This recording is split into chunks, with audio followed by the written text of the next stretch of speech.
Ever feel like, ugh, when you're like trying to budget and save, but it's like every time you get a little bit ahead, Yeah, something comes you up. boot something. It's like, bam, another expense. It's tough. We know. Like, saving is important and all, Right. but then life happens, you know? Hmm. And it can be so hard to, like, actually see the progress. Exactly. So we're doing a deep dive today, trying to make things a little easier, a little more practical. Right. We've got a ton of money-saving tips here pulled from Huntington Bank, Barclays, and NerdWallet. Yeah, those are good ones. Yeah, hoping to help you guys, listening, actually save without feeling like you're, I don't know, missing out on everything. Totally. And it's not just about, like, being cheap or anything. Right, right. It's also about understanding, like, the psychology behind why some of these strategies actually work. Yeah, that's key. So you can actually, like, make real changes to your habits, Yeah. not just quick fixes. Absolutely. Okay, so going through all these tips, there's a lot there. Yeah, for sure. But something that really stood out from, Huntington, Barclays, all of them, Yeah, was this idea of like small daily wins, those little things that actually make a big difference over time. absolutely. This is where, like, the whole compounding thing comes in, you know? Yeah. Basically, it's like your money starts earning interest on top of the interest it's already earned. Right. It builds on itself. Exactly. Yeah. So even if it's just a little bit that you're putting away consistently, like, over time, it can really grow. Makes those small choices seem a little more motivating, right? Definitely. So like instead of thinking I got to make these huge changes, I can start with like making my coffee at home. Exactly. Yeah. Like Investopedia, they were saying, think about that daily latte habit. Oh, yeah. You could save, like, upwards of $875 a year just by brewing at home. Wow, that's real money. Right. And then imagine that, investing that saved money, letting it compound for a few years, a decade even. Oh, wow. Suddenly you've got a nice little nest egg, and all from just skipping a coffee shop run. It's crazy how those small expenses, like you don't even notice them, and then they add up. Totally. And speaking of those kind of sneaky costs, Investopedia and Barclays, they both mentioned brown bagging your lunch. Oh, yeah, bring in your lunch to work. Huge savings potential there. Investopedia was estimating almost $2,000 a year. No way. See, I always think about that, but then I'm like, it's just easier to grab something. Right, but think about it.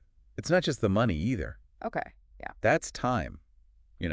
Time you spend, like, waiting in line, searching for something decent to eat. True. That's time you could be doing something you enjoy, spending with family, or just, relaxing. So it's like I'm gaining money and time back. Exactly. Okay, that's a good way to frame it. $2,000 in extra time. Who wouldn't want that? Right.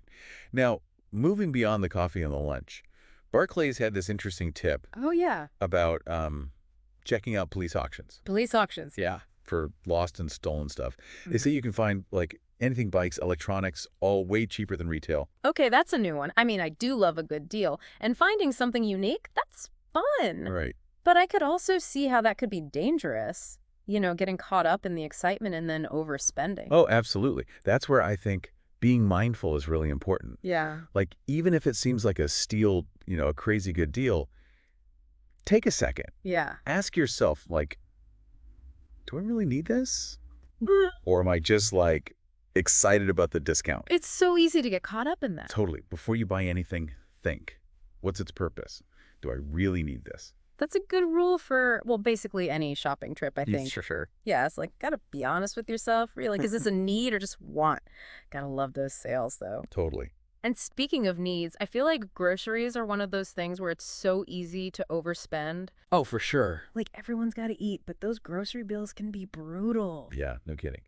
Both Barclays and Money Smart, they had some really good tips about grocery shopping, like how to actually save money. Okay, lay it on me. So planning, right, sounds kind of basic, Yeah. but they were saying, like, actually planning out your meals for the week, Okay. checking what you already have, making a list, it could really cut down on those impulse buys. Oh, the impulse buys, that's my weakness. Right. It's so easy to get, like, sidetracked at the store. Totally, especially when you're just wandering around, no plan. Exactly. And then Money Smart had this tip about unit pricing. Unit pricing. Those little numbers that tell you the price per ounce, per 100 grams, whatever. Yeah, I always see those, but I don't really, pay attention to them. Right. But they're actually super helpful because you can compare different brands, different sizes.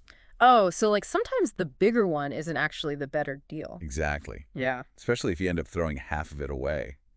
That makes sense. I'm definitely guilty of just grabbing the biggest one thinking I'm saving money. Right. It happens to all of us. Hmm. And then while you're at the store, Barclays was saying, Yeah. keep an eye out for, like, the wonky veg. The what? Wonky veg. It's like the fruits and vegetables that are a little, oddly shaped. Oh, yeah, yeah. They're totally fine to eat, but they often get marked down because they don't look perfect. Makes sense. They got to get rid of them somehow. Right. So win-win, you save money, and it helps reduce food waste. I like that.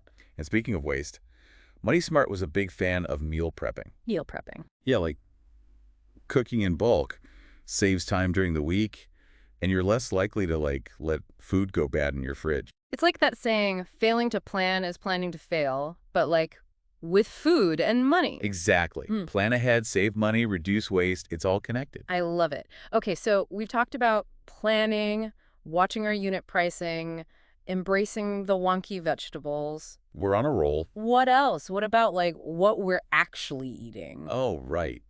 Money Smart mentioned trying to incorporate more meatless meals. Okay, yeah, going vegetarian or vegan, even just a few times a week. Exactly. It can be good for your wallet and the environment because those plant-based proteins like beans, lentils, Yeah. way cheaper than meat. They are. And actually, I've been trying to eat a bit healthier, so that kind of fits in anyway. There you go. Yeah. See? Small changes. Big impact. Love it. Okay, so besides those kind of in-the-moment decisions, our sources also mentioned automating savings, which I've always found really interesting. Oh, yeah. Automation is huge. Both NerdWallet and Money Smart were big on that. Yeah, it's like putting your savings goals on autopilot, right? Exactly. You just set it up so that a chunk of your income automatically goes into savings each month. And then you don't even have to think about it. Exactly. No temptation to spend it. It's like tricking your brain into saving. Right. And NerdWallet, they were talking about the psychology behind it, like how it helps with decision fatigue. Decision fatigue? Yeah, like we make so many decisions every single day, and it can be exhausting. True. So by automating your savings, you're kind of offloading that decision. One less thing to worry about. That makes a lot of sense. It's like, yeah, my brain's tired, just take the money, put it in savings. I don't even want to think about it. Exactly. Let the system do the work for you. It's like having a little money-saving robot working behind the scenes. I like that. Quietly building up your financial security. And speaking of, taking charge of our finances, both Barclays and Money Smart, they also mentioned negotiating with service providers. Oh, yeah, negotiating those bills. It feels kind of intimidating, right? Like calling up your cable company and being like, hey, I want a better deal. It can be, but remember, these companies, they want to keep you as a customer. That's true. They don't want to lose business. Right. So a lot of times, they're willing to work with you, offer discounts, lower rates, stuff like that. Okay, so it's worth a shot. Definitely. And Barclays even suggested, writing out a script beforehand. A script? Yeah, like what you want to say, the points you want to make. That's a good idea, actually. Especially for anyone who gets, nervous about that kind of thing. Totally. Having a script can boost your confidence, make sure you cover everything. It's like having that little boost, so you don't get flustered. Right, exactly. Yeah. I love that tip. It's all about being prepared. Yeah. And honestly, I think that's a big part of this whole, saving money thing, Totally. Just being more aware, more informed, and then feeling like you can actually do something about it. 100%. Yeah. Knowledge is power, right? Especially when it comes to your money. Absolutely. And we've covered a lot today, from those little daily things to bigger strategies like automating your savings. Right. A good mix of ideas. Yeah. So I'm curious, now that we've gone through all of this, Right. what's sticking with you? What feels like a good starting point for you, this week even? That's the great thing, right? There's no right or wrong answer here. Yeah. It's all about finding what works for you, what fits your life and your goals. Don't try to change everything at once. Exactly. Pick one thing, just one. Yeah. That you're excited about and actually commit to it, Make it a habit. Yeah, those small changes over time, that's where you really see the difference. Totally. And Money Smart, they said something that I thought was really important. Yeah. It's not about being perfect. It's about making progress. Oh, that's good. Any step in the right direction, no matter how small, it all adds up. So, if I manage to bring my lunch, twice this week. Hey, that's instead of, none. Exactly. Yeah. Celebrate those wins no matter how small, because it keeps you motivated. Yeah, those little wins keep you going. For sure. So imagine, okay, fast forward a year from now. Okay, yeah. You look back, and because of these, like, little changes you made, Mm-hmm. you've saved up this, like, nice little chunk of money. That's the dream. Right. Maybe it's enough for a vacation. Maybe it's like a down payment on a house. Or just peace of mind, you know? Yes. Just knowing that, like, if something unexpected comes up, Right. you're more prepared. Exactly. That's what it's all about, that sense of security and freedom. Yeah, exactly. And it doesn't have to be this, like, huge, stressful thing. No, not at all. It's just about making those small, conscious choices every day. Yeah, it's about taking care of yourself, but, like, financially. I love that financial self-care. Right. So as we wrap up here, I want to ask you all listening. Yeah. What's that one step, that one thing you can do today, even just like a tiny thing, Yeah. What are you inspired to do? to start building that, brighter financial future for yourself? It's out there. It is. It's Yeah. totally possible.